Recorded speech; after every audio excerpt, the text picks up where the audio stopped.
In fact, it's a great pleasure and a privilege for me to be here, and I thank you all for inviting me. I come here not to speak so much, as much to learn by meeting the younger generation, their views, what they are thinking, how we have become obsolete so far, and how to revise myself for that.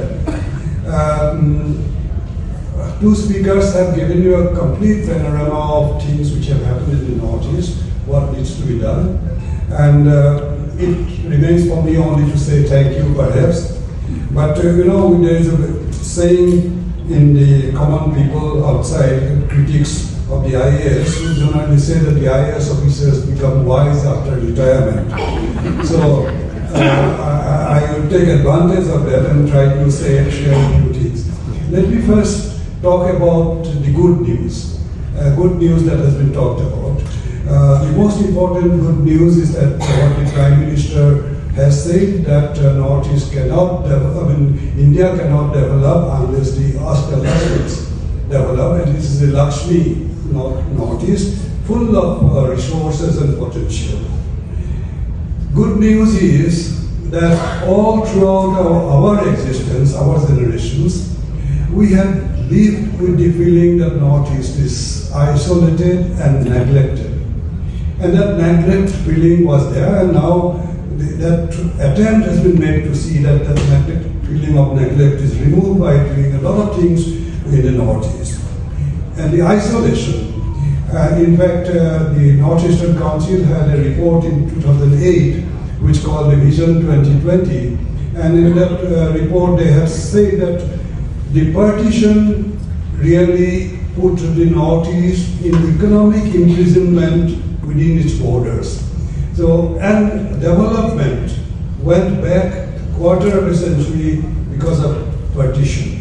And that isolation has been the main problem for many of our youth. And fortunately, the Government of India's policy of the Look East and Act East is trying to compensate for that isolation with the rest of India by connecting to the happening world of the East Asia and all, and also connecting the rest of India, as Mr. Dev was talking about, the connections that we had earlier through Bangladesh.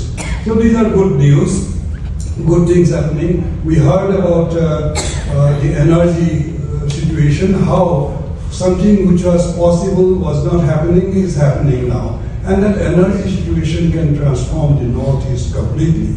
So I would think that these are some of the good things that are happening and that should be taken care of.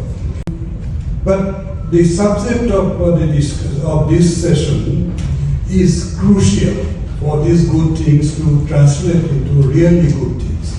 What is happening is that if you go through, in spite of all that has been done by Government of India, if you go through the Finance Commission's latest report, which is the last assessment of the finances of the states.